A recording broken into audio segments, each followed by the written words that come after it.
Welcome to Walkabout the Galaxy, the fat-free astronomy podcast. I don't know about that. Where the science is universal, the opinions are personal, and the hosts are just a little bit odd. We are Strange, Charm, and Top the Astroquarks, also known as Josh Caldwell. Addie Dove. And Jim Cooney. Coming to you from the Walkabout Studios at the University of Central Florida. Be sure to stick around at the end of the episode for the rest of time. Which is what happens after this episode is over. True. Our stumpers are numerical. Numerical. They often Numerical stumpers. Jim, Yeah. I have a question for you. Okay. What? Prime numbers or numbers. composite numbers? I had to look up what composite numbers are. Did you? One? I just blew your mind. Is prime number both a composite and It's not one of your is one both choices. a prime and a I composite know. number? It's So not- it's not one of your choices. Every integer, positive integer, is either prime or composite or one. I didn't give you that choice, though. Damn it. Okay. I was trying to think outside the But- box. So sneaky. If I'm thinking inside the box, Maybe it would have been good for me to give you three choices, but the rules of stumpers, and I did not write those rules. Right. No Those one come did down in from fact, on high. but I know, yeah. they exist. I didn't write the rules, and the rules are it's either or. it's either or. Yeah. Primes. We've stated before that none of us are mathematicians, but prime numbers I think it are goes awesome. it goes without It goes stating. without saying. we have stated it, but it We have also stated goes. it goes, without yeah. saying. So I don't know any of these things, but I am aware that there are like a phenomenal number of like theorems and so forth dealing with prime numbers. Right. And so I People are think, fascinated. yeah, like things like how many numbers are between each prime number as the numbers get bigger and bigger. And there's just like a zillion things about that are absolutely fascinating. And Do you know how many numbers are in between prime numbers? The number of composite numbers. that's right. That's right. So any theorem about prime numbers is also a theorem about Composite numbers. Ooh. Right. Bam. So But I'm going to go with prime you're numbers. going with primes. Primes are numbers that are divisible. We also already know that primes are like 5 and 7 5 and 7, 11, prime 13. Yeah. are only divisible by themselves in 1. Right. And the composite numbers, as you said, are just every other other number, yeah. Because Every other whole can be number. written as a product of two other numbers that are not one in themselves. Right. Right. Addie, Yes. I have got a question for you, too. That's great. Irrational numbers Mm-hmm. or imaginary numbers? Oh, that That's. one- I think that it's one's maybe nice. a better choice than It is. the That's one I okay. gave Jim. Oh, you like that better, Jim? You want to switch your stumper? No. I want to listen to what you have to say. I guess I like irrational numbers better. Yeah. What? Imaginary numbers just like open a whole can of worms. That's They're true. they're really interesting, right? But they open a whole can of worms when you start having to deal with imaginary numbers. That being said, like a lot of the physics But those worms are that all we do tasty worms. are man. very they're basically gummy said, worms. said the fisherman. Yeah. Now we Yeah. know why he likes to go out on the fishing boat by himself. With all He that just eats can the of worms. he opens his can of worms. Do worms ever actually come in a can? Sure. For fishing. Okay. Really? Okay. I've always seen them in like a little tub. Yeah. Anyway. Anyway, let's see. So irrational numbers are numbers that just like can't get their act together and they're always angry, right? Yeah, they can't make sense of them. What I find fascinating about irrational, so some most famous irrational number would be Pi. pi, probably, right? E. E. E is another one Yeah, up there, but not as famous. but also Pi? the square root of 2 Sure. is irrational, and you can make those numbers Doesn't make any super sense. easily. Just for example, for pi, you take the circumference of a circle and divide it by the diameter of the circle, Mm-hmm. and then you have this thing that is not that you can't ever get to the end of the freaking number. Yeah, it just This keeps is going. not rational. This makes no sense. Makes no Yes, sense. But it's such a natural number. I know. But it's- it comes from a very natural thing, a circle. Right.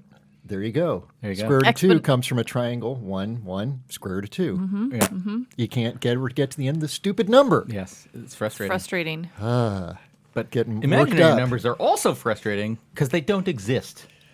Ugh, There is but no we such thing use as the- the square we root use of them. -1. But we use them all the. I know, we use them Josh. all the time. We do use them all the Yeah. time. And of course, we probably said this before on the program, but the coolest thing in all of mathematics is obviously Euler's equation, which Yes. Involves, states like, all of them. That, yeah, E, which is 2.7, something that never stops. Never stops. Raise that to the power of I, which doesn't exist, times Right. pi. And you get -1. -1. You get a thing that you can't. That's A to me, number- that's nonsense. A number raised to a power that doesn't exist. A number that never ends, raised to the power of something that doesn't exist. times another number that never ends. Yeah, is gives you -1. -1. That's nonsense.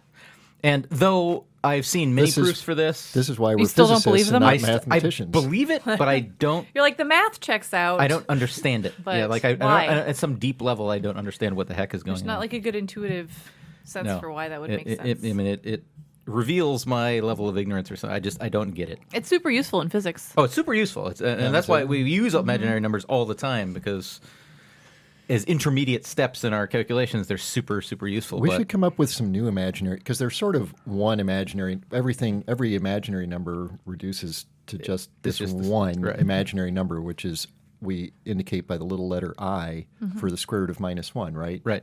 So we should come up with some new imaginary numbers that cannot be reduced to I. Ooh. Challenge accepted. Let's do it. Let's just make our What own. about We can imaginary there- pi? For sure. Yeah, if they're imaginary, if we can imagine it, it's an imaginary number. It's and like then we our could new come up imaginary friends. we could come up with our own equations. Like of imaginary. 8g pi over t. Pi, yes. Pi, G whatever that equals- equation is. G equals 8 pi over RT. RT. 8 pi RT. Well, today we're talking about volcanoes on Venus, the demise of the dinos, and the Not related.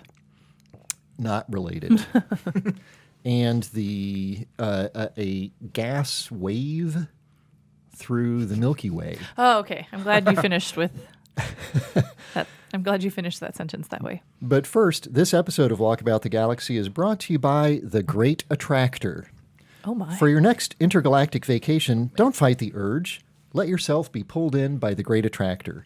Forget about Waimea Bay and Kealakekua Bay and Hulualoa Bay, and instead plunge through the Zone of Avoidance to the Great Attractor at the heart of the Laniakea supercluster. Laniakea, home to the Milky Way and 100,000 other galaxies, is the perfect vacation destination. If you want it, Laniakea supercluster has it. So just go with the Hubble flow and come explore the Great Attractor. We've got a galaxy for you. The Great Attractor, it's a bit of an animal. Yep. It's a bit of an animal. It's a bit of an animal. Jaguar. That's an excellent guess. That is an excellent guess. And you will never guess the correct answer, but I will tell you that jaguar is rooted in the same country as the correct answer. What is it? Well, our friends in the UK, if you're out there listening, they're probably shouting right now, They going, know it. "It's pepperami!" What? Is that a thing? It is a thing. Is that like pepperoni but different? It's a sausage snack, So yes, it's like pepperoni but different. I guess, yes. Sold. Is it salami and pepperoni mixed together? It's pepperami. It's salami and pepperoni together. Probably. Makes sense. Yes. It's a dried sausage. It's or a salami cured sausage sausage. snack sold in the UK and Ireland, and they had a sort of mascot that was a animated pepperami, who is a bit of an animal. So, ta-da. That one is tough. Yes. It was. As I said- I almost had it. Well, kudos for getting accidentally the right Country. And also, I was delighted to discover that there's a supercluster that sounds like a Hawaiian vacation destination. It does. Yeah. Yeah. Yeah. It's a Hawaiian word that means something like the great expanse or the expansive sky or something like that. Is that or because infinite heavens. those objects were, or the discoveries that led to the naming of that were like from one of the Hawaiian telescopes or something?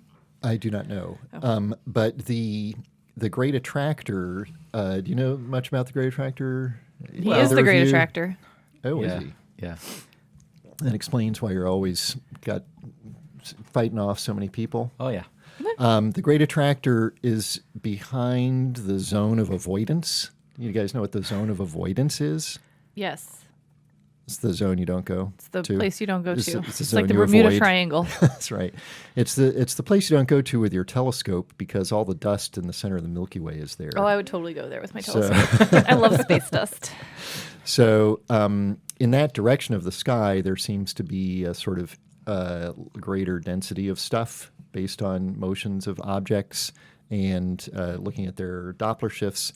And so this was described as the great attractor, some extra stuff. But anyhow, all that's connected with the sort of disentangling of all the various superclusters out there. And they kind of keep morphing, as far as I can tell. Better mapping comes along, new discoveries, and they're like, oh, that thing that we thought was 2 blobs, it's really just 1 blob, or vice versa. Right. Right. Because this stuff it's very hard to do. I mean, because to map out a 3-dimensional picture of our universe means you have to well know the distances to things, and that can be very challenging. Talked about is very challenging. So you're right. Every time we get kind of a new technique or a new way, new sampling of the shape of everything changes a somehow. little bit, but yeah. Anyway, there's lots of space news going on. There's always Tomorrow morning, the day Rockets after explode. we're recording this. Yeah. so it's happened already for our listeners. Oh, yeah, probably. Yes. For our listeners, hopefully it's happened already. SpaceX is going to do their in-flight abort test, which is where the capsule uses its little rockets to separate from the main booster as it's still ascending. And this is a key milestone to demonstrate in the event of some sort of anomaly with the rocket, with the booster, that you can pull the astronauts away from the rocket, the splody part. The splody part. So the capsule has to separate, and they expect that the booster won't survive. And it's a booster they've flown a ton of times, and I think they don't even have like the landing legs on it. That's right. So they definitely don't expect it to survive. It's supposed to break up aerodynamically based Yeah. on when they're going to be dumping it down. And they say they're going to go try to pick up the debris. That's what I was going to say. Yeah. Is this a little bit of like just littering into the ocean? They're going to try to pick it up. I mean, we do a lot of littering. It's kind of cool now. One of the bonuses of all the reusability of these rockets is we're doing We're a not lot littering. less Less rocket littering, littering. right. I guess by more capturing gaseous those. emissions into the atmosphere, but Yeah. less littering. Yeah. So like the Apollo capsules could separate away from the rocket. But They had that little extra sort of little- rocket little mounted tower on a on the little top. scaffolding on the It's top. the thing that doesn't fit in my Saturn V, on my Saturn V model. Your ceiling is too low. My ceiling is it's in a little alcove, and I have to take the escape tower off. So Do you know how or you could cut a hole in your ceiling. there actually is a hole above it that I need to widen just a tiny There you bit, and go. then it would fit. And Well, then I have to like tilt it up. into You're there. aware that my Saturn V, Lego Saturn V, Has had some had a catastrophic accident. An anomaly. Had some and unscheduled disassemblies. I began work on reconstituting it. Excellent. And stage 1 is back together Excellent. and visibly perfect on Excellent. the outside, but there is a single blue, I know exactly which piece it is. Uh-oh. Because if you pick it up and turn it, you hear it can hear it. rattling around, which is super So annoying. upsetting. You're just never going to pick it up again, though, Josh. So And I know it's a 1x2 flat blue Lego that's just providing a little bit of extra internal structural support to 2 pieces. And it's not really needed. And to get it on there, I would have to totally undo hours of That's what assembly. you're doing this weekend, man. You have to get it I right. am not. I'm not doing it. I'm not No, doing it. not But gonna you do know, it.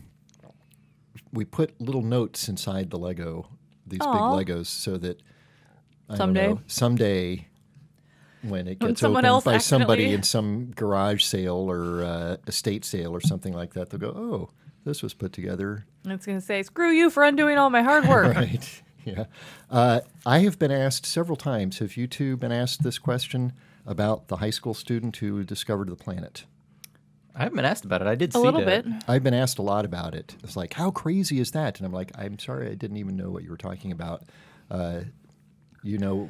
So what it we're was talking about? this is the I think we talked about this test planet that was discovered. Did we talk about this one? I think so. So there was the one. So these were the ones. This was the planet that was discovered orbiting 2 binary stars. Right. A Tatooine type The planet. Tatooine type Right. planet. Yeah. Maybe I hadn't- just talked about it in class. I thought we talked about it on I here. think we did. I hadn't registered that this was discovered by a high school student on a NASA internship, or at least the Yes. person who brought it to the attention of. Yeah, so it was a kid who was on a NASA internship, and he's a high school student, so I'm sure they had him going through like the not great data that was left over or something, probably, right?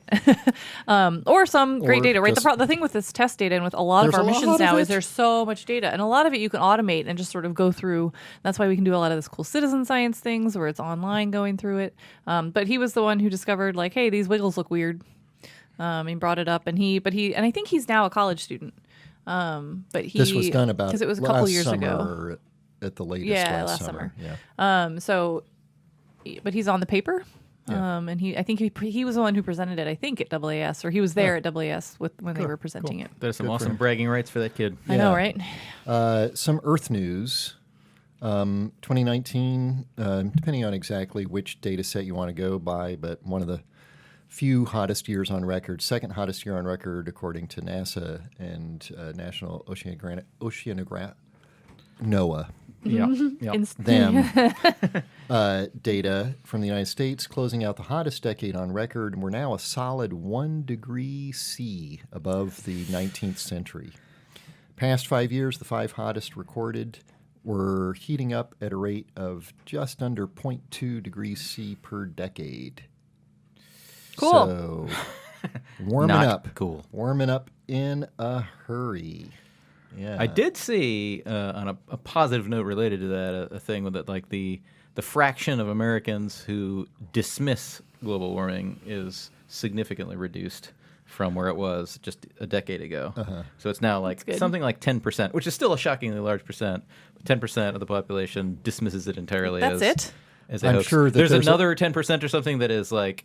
It exists, but we don't have anything to do with it. No, that's part of the 10%. They say, but there's another 10% that is doubtful, and then there's some other percent. I mean, this was maybe a higher resolution thing than is needed, but it was like dismiss entirely, doubtful, and don't know, and Well, it's certainly not a significant majority that thinks that it's an urgent problem that something can be done about. But it's becoming, I mean, the point of this thing was it's finally starting, like we've reached a tipping point where finally people are starting to believe that that's true. We're not doing anything about Right. it, but...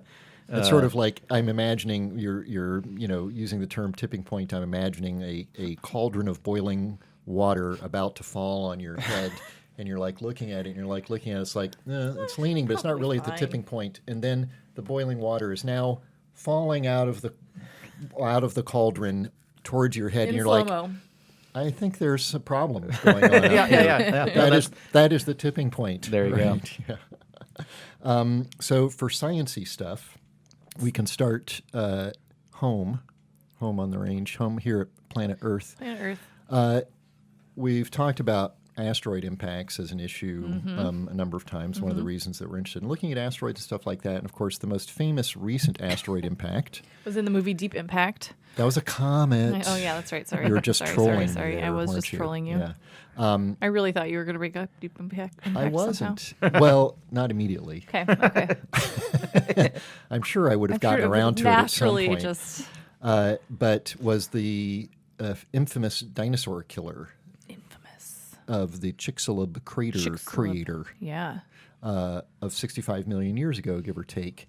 But coincidentally, at around that same time, there had been a prolonged period of extra volcanic activity taking place on the other side of the planet, which produces its own potentially catastrophic or big changes in the climate. So there's been some debate going on, even since the discovery of that asteroid impact, about how much either one is to blame. What's the new news? Right, so people have been modeling, kind of what would have happened to the atmosphere given both of these things, and I guess that the consensus is now starting to become that it was the asteroid. Yay! Yeah, that you certainly can change the environment. I mean, one of the things that volcanoes do is pour out huge amounts of gas, and they Not just volcanoes. Hey! There's a lot of gas jokes on this show today. And one of those gases that it pours out is water vapor. Water vapor is a very good greenhouse gas, in addition to a bunch of other things that are also greenhouse gases. And so you can change the...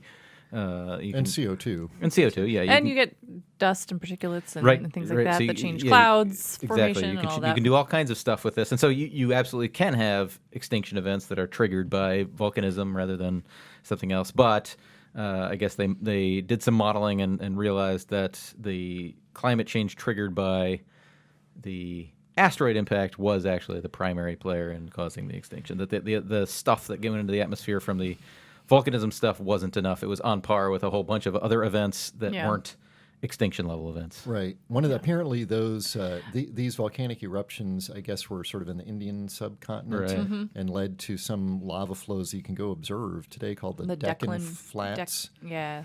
And there, as it turns out, from what I understand, those eruptions were sort of less CO2 gassy than typically is the case.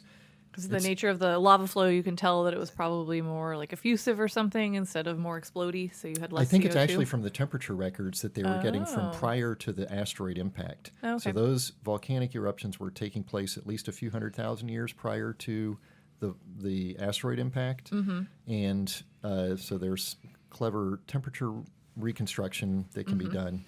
And that's one thing. And it's, as Jim was saying, one of the interesting things about what volcanoes do is they put out greenhouse gases, makes things warmer. And what you said, Addie, they put out dust, which can make things colder. Yeah. Right. And Mount Pinatubo, which was in the early 90s, I believe, you can actually see in the global temperature records a dip in the temperature that year because it put so much small particles in the upper atmosphere that sort of globally circulated that prevented a little bit of sunlight from reaching the surface of the Earth. Right. So piecing all that stuff together can be quite a challenge. That's right. Yeah, when it happened 65 million years ago. Yes, even more so. Yeah, and yeah, I mean these events were separated, right, like you said, by A blink less of than an a million eye and years. sort of 65 million years ago. That's very hard to put that, to piece all that together. I was just out of curiosity, just looking up how many. There are currently 43 volcanoes with ongoing eruptions as of today. 43. Yeah. So there's volcanoes all around the world, right, that are actually like not doing giant eruptions most of the time, but have eruptions that are sort of ongoing, right? Like in Hawaii and Right, which is all the the number different one places. erupting volcano, I think, at the moment, at the present time, in terms of like the amount of stuff coming out of it.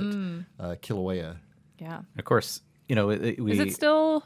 It's Still still the number considered to be erupting. Because it had that giant event, and then Right. it slowed down again after that. But It's considered. My understanding is that it's considered to have been erupting essentially continuously since the 80s, yeah, oh yeah. and sometimes more dramatically so than other times.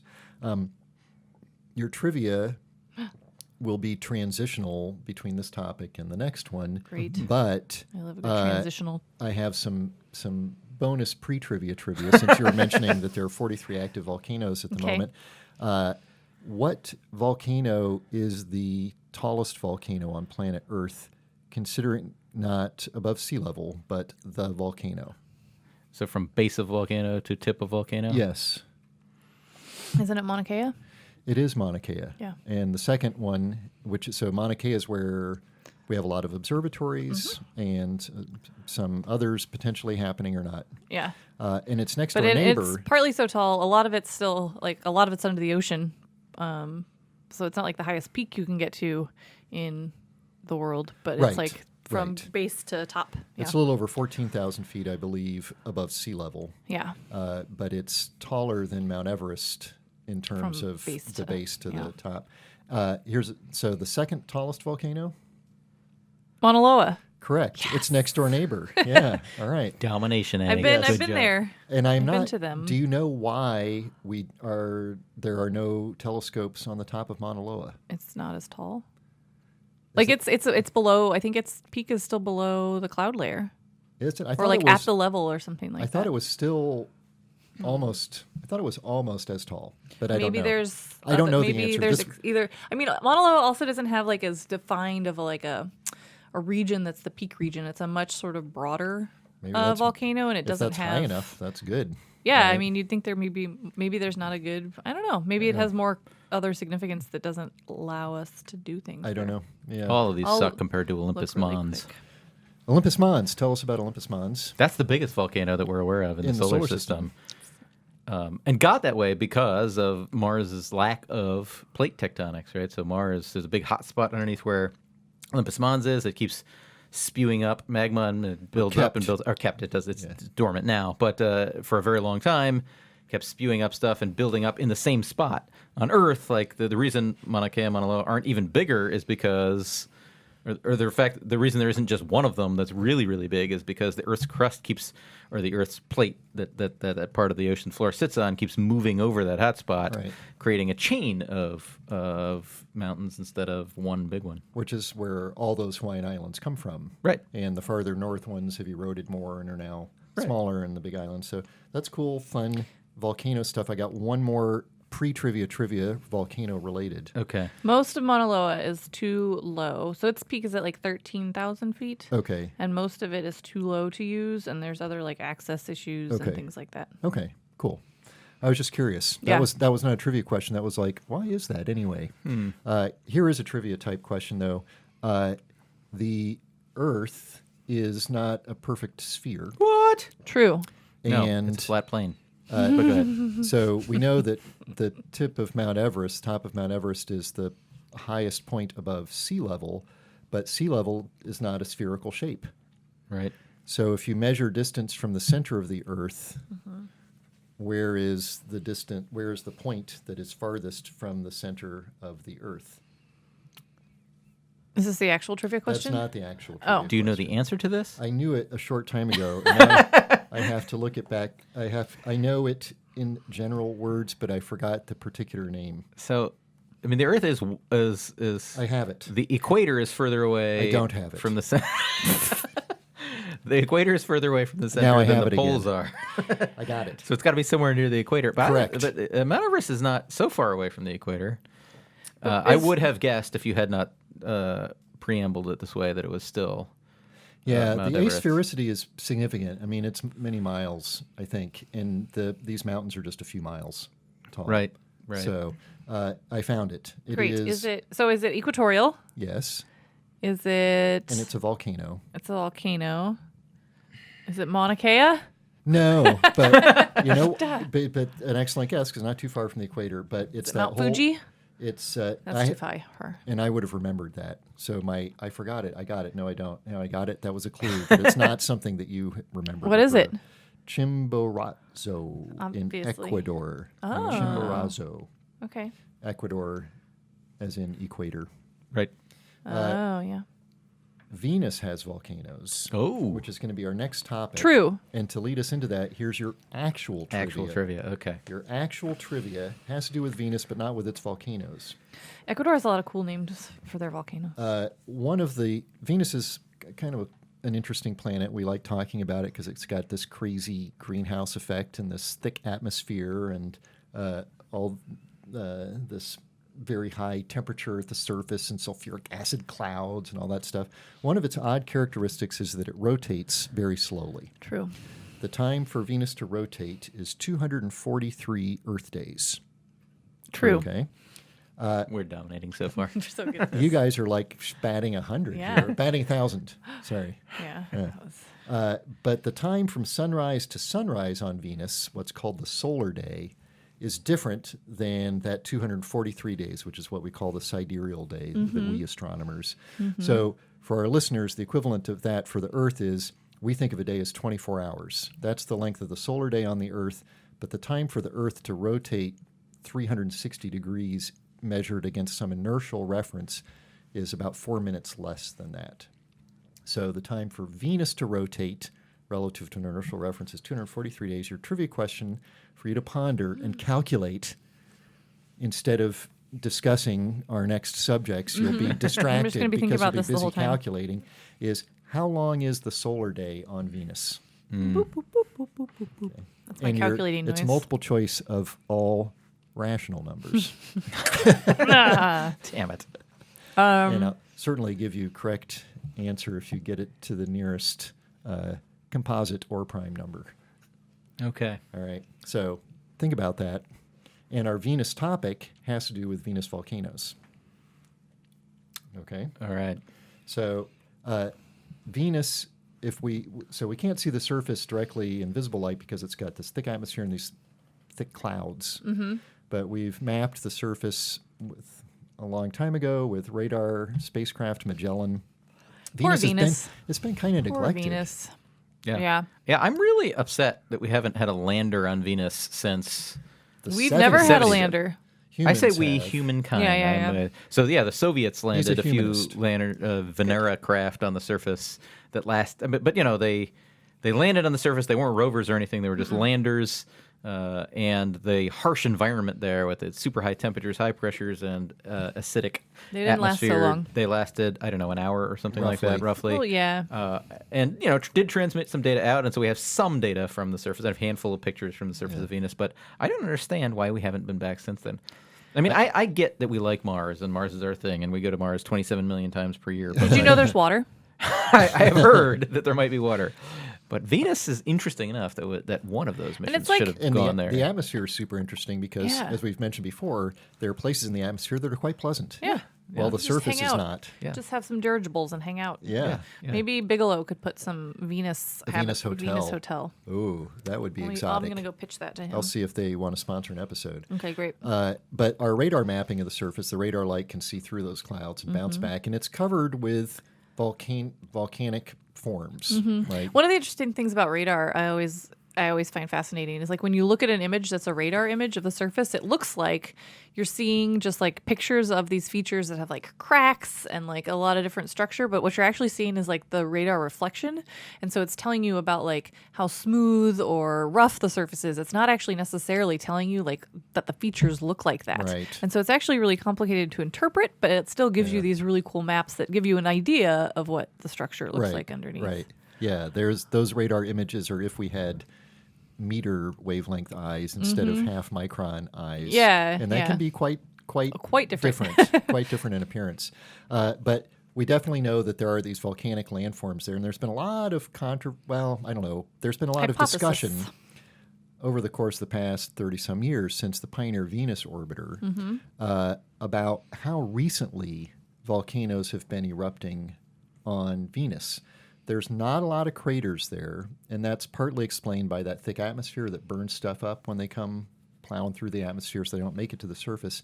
But there are fewer craters than you would expect, even with that atmosphere, if it were just sort of like a dormant, dead planet, which says the surface has been covered up at some point. How recently? So there's a new study that was trying to sort of address that question.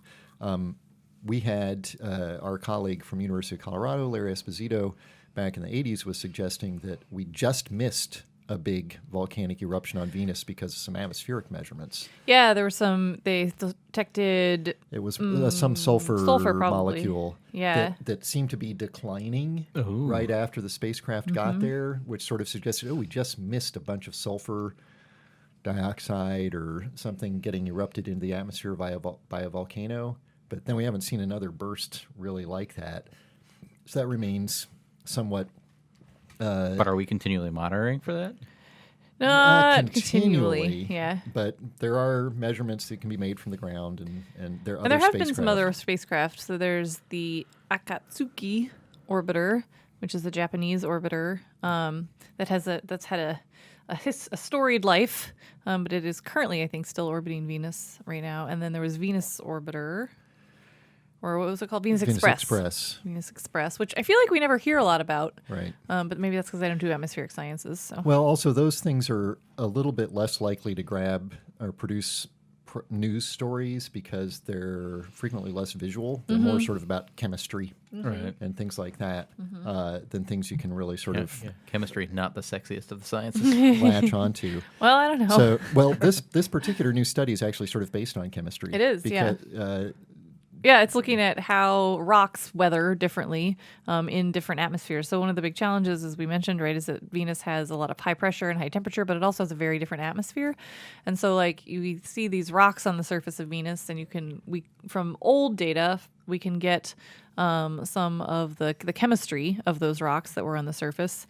And so the idea is like, okay, well, we know that like if you have a rock out on the surface on Earth, right, it's going to weather due to interactions with water and all of that. How does it weather in high temperature, high pressure, sulfuric acid conditions, for instance? Right, and it's not just like weathering in this context isn't just it erodes. No. It's like the chemistry changes of the minerals. Yeah, at high temperatures and with more caustic chemicals, you're going to actually have chemical changes. Like stuff on Mars is sort of rusted.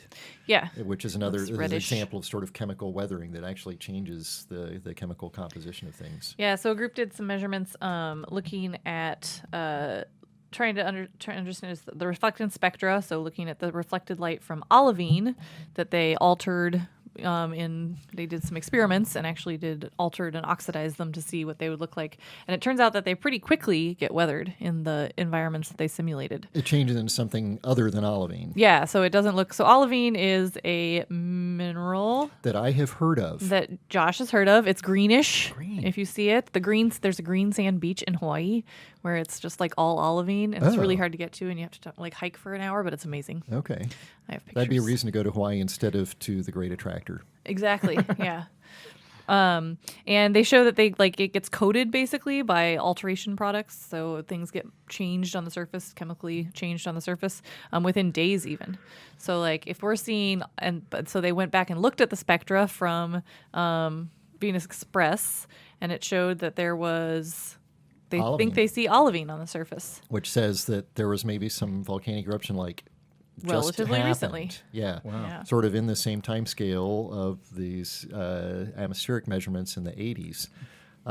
The cautionary note is that because as we were just complaining, we don't have so much data really from like down on the surface itself. We don't really know all the details of what the atmosphere is like down there at the surface. So they did the best job they could do with the information that we've got, but we definitely would be valuable to send another spacecraft back to get down to the surface, go into the atmosphere again. And it's not terribly surprising, right, that there would be current volcanic activity. I mean, Venus is very similar in size to Earth and should have an interior that is roughly the same internal temperature as Earth's, and it's of course that internal warmth that drives geological processes. Right. Yeah, but it's rotating much more slowly, right? So some of those internal processes are a little bit... They're different, but not... I mean, but there's... In terms of like how the rocks cool, it's the same. Right. Yeah, so the heat's got to get out from the interior of the planet to the surface somehow. And the Earth, there's a sort of slow motion roiling or boiling of magma not too far beneath the surface. That's aided in part by the particular composition of the minerals, the elements in our planet, which could be different enough in Venus to really stifle that, so that instead of a sort of convective heat transport, there's a more conductive heat transport at Venus. Nevertheless, we know there were volcanoes in the past. Yeah, there were volcanoes. And there's big questions about, so like on Earth we have plate tectonics, where you have different parts of the crust moving with respect to each other, versus on Venus we don't think that there's really those same mechanisms, but maybe you get these sort of big massive overturns, or maybe you sort of have it spewing out in different places. And we think the volcanoes on Venus look very different too, that we've seen. Cool. So another spacecraft there, but it could be that we've got a nearby neighbor with volcanic activity. Let's move. Careful, dinosaurs. Yeah. Tell us about the gas story, Jim, since you've been really... Well, this is just kind of a random fun thing that when we were talking about the Great Attractor, they were mentioning how hard it is to map three-dimensionally what's going on. That's certainly true when we're talking about the universe as a whole and galaxies and trying to find clusters and all that. But it's also true on smaller scales of our own galaxy, right? I mean, we have some rough idea of what our galaxy looks like, but if you want a more detailed 3D view of what our galaxy is, you need, once again, to be able to measure the distances to things very well. You're so obsessed with distances, Jim. I love distances. Distance measure, because you can't go there. So how do you measure the distance to a thing? And I think it's a fun question. Carefully. And we've You talked measure in twice, a few cut once. episodes ago about the selfie stick. It's a really long selfie stick. Yeah. Just a really long meter stick. Of course, meter stick's only a meter long. So it doesn't work. So what do? You use parallax, right? We've talked about that before, how you use the apparent shift of the position of a star as we move around the sun to measure how far it is. But that only works within 100 or 200 light years of Earth. And so if you want, or only works well, so if you want to do better, you have to figure out a better way to do it. And with the Gaia spacecraft does it the same way, using a much longer baseline, and so you can measure the distances of things better. And so with the birth of the Gaia spacecraft and these better astrometry measurements. Astrometry is just measuring the positions of things on the sky and how they move. We've been able to better map our local environment in the Milky Way. And what we found is that there's this cool wave of stuff. And Josh should be absolutely fascinated by this, because he loves waves in Saturn's rings, which are generated by things like gravitational perturbations from moons and so forth. So what we're seeing here is a similar thing. We're seeing a clouds of gas, star-producing clouds of gas. Things like the Orion Nebula are part of this. That in a pattern that is like a wave, undulating wave-like pattern in the Milky Way, and it's kind of the biggest gravitational structure that we've been able to make out in our galaxy so far. So cool. How does this compare to the spiral arms of the Milky Way, which themselves are in some sense a wave? Right. So this is, it's smaller scale than the arms of the galaxy, but it's not in. I mean, it's kind of this. It's a wave that pulsates both up and down and around. So it's not. It's something that we thought was not in the plane of galaxy originally. We thought there was this thing that was not in the plane. Up and down and around? Up and down and around. Well, so it's like a... Do a dance for us. But anyway, it undulates up and down, up above the disk of the galaxy and down below the disk of the galaxy. Okay. And its shape is governed by... And its shape is fit well by this kind of damped sine wave type of a thing, which is something we didn't expect, and is just. I mean, it's not that we didn't expect it. It's kind of cool to have that some it's idea. Been measured and and all that was done by like. I mean, it's very hard to measure the distance to clouds of gas. So what they had to do is like measure the distance to a star that's foreground star, and measure the distance to a star that's being partially obscured by the gas. Oh. And so now I have in front and behind, so I know that gas is in some range of distance between those two things. And so, cool. Astrometry lets us do lots of cool stuff. You know where there's an astrometry lab? No. Astrometrics. On the Starship Enterprise. Correct. Oh, very good. And it'd be really complicated to do astrometrics there because they're moving through space much more dramatically than the Earth is. But I think they have like a lot of data or something. But that means they have a huge, long baseline as they travel through huge distances. They do, but all their measurements, they got to do all sorts of corrections for where they were. That's more complicated, than where we are. But they're smart. It's the 24th century. Yeah. They are, and their computers are pretty good. They're pretty good. Yeah. They have a pretty sweet upgraded astrometrics lab when 7 of 9 is on there, right? They were fancy. I think so. It's always one person standing in this super futuristic room with a big screen and just like a pointing at planetarium. things. Yeah, and dragging things around. Yeah, it was kind of like planetarium. Okay, Venus Day. Oh, crap. I forgot to calculate. Oh, that's his excuse. That's my If he had excuse. remembered to calculate, he'd get the right answer. I would have it. All right. So the true time for the body of Venus to actually rotate through one complete rotation is 243 Earth days. Okay. Which is long. That's slow. Yeah. How long, if you were on Venus and you could survive and to witness the sunrise and then wait until the sun rose again, how long is it in between those two sunrises for you on the surface of Venus? I will say, I did not calculate it. I looked it up, and I was surprised. So if it's rotating that slow, what's its orbital period? Its orbital period is 227 days, I believe. Yeah. So it's just slightly faster than it. So it's not tidally locked, but it's like It's it's weird. almost like the moon, right? Where the moon orbits yeah. in about 30 days. But there's a key difference. But there is a key difference. Yeah. But even taking all It's those things into account, I'm still surprised by this number. 450 days. They're stumpered. 450 days? Jim says 450 days. I This is think not based on calculation. yeah, it's not based on a calculation at all. I think I don't know. Should I go in? I don't know. I want to calculate it now, but I don't know. Yeah, you have to calculate it after the show. I'm panicking. Addie takes these things far too seriously. She guess takes the so. stumpers really seriously. She's like, oh my gosh, oh no, irrational numbers, have to have no, the right imaginary. answer. I am going to go 293 days. 116.75 days. I almost And went- it's because I was surprised that it was shorter. I was also surprised that it was that much shorter, more than a factor of 2.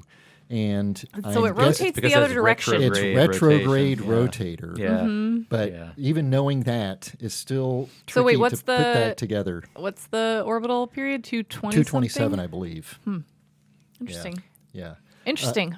So now that you know that, here's your bonus follow-up trivia. I already knew it. I was just... Here's your bonus. So the solar day on Venus is 116 days.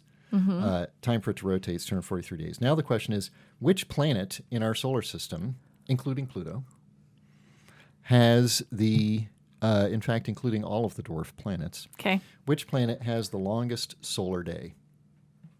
Is it Venus, whose number you now know to be 116? You know it's not the Earth, which is 23 hours. It's 24 hours. Which one has the longest? Which planet has the longest solar day? Uranus. Pluto. I got you both again. It's Mercury. I thought it wasn't Mercury. I almost said Mercury, but I thought it wasn't Mercury. So Mercury is the 3-2 resonance it's in its orbit. It's got an 88-day orbit. Right. But so because its rotational period is very close to its orbital period, but it's rotating in that same direction, then it adds on. Yeah. It makes its solar day much longer. But it's still longer than... So how long is it? Oh, I got to Google it. You can Google it. Yes. While it may have felt like the duration of a solar day on Mercury or Venus, it was just another episode of Walkabout the Galaxy. If you liked this episode of Walkabout the Galaxy, write us a review in Klingon. Storm the set of the new Star Trek Picard show in full Klingon regalia and shout it out in Klingonese while being hauled away by CBS security so that it is played on entertainment news shows and goes viral on YouTube. That's the plan. How long is Venus's day? 116. Oh, yeah. It's 176. Okay. Mercury is 176. Solar day on Mercury is 176, longest in the solar system. So if you want a really long day to get a lot of work done, go to Mercury. In the meantime, be sure to like us on Facebook to get all our updates and check out our website at walkaboutthegalaxy.com. Subscribe to our YouTube channel, Walkabout the Galaxy, where you can see Addie and Jim doing the Milky Way Galaxy gas wave up and down and in and out dance. Catch up on old episodes. It is Friday night. Wherever you get your podcasts. Thanks to our listeners in Michigan, in the USA, and around the world. Follow us on Twitter. At @walk_the_galaxy. And ask us questions anywhere using hashtag #WalkaboutTheGalaxy. Our theme music was composed by Richard Jerusik. Our production assistant and video guru is Diego Rodriguez. I'm Josh Caldwell. I'm Addie Dove. And I'm Jim Cooney. We're the astroquarks, signing off until the next episode of Walkabout the Galaxy. 176.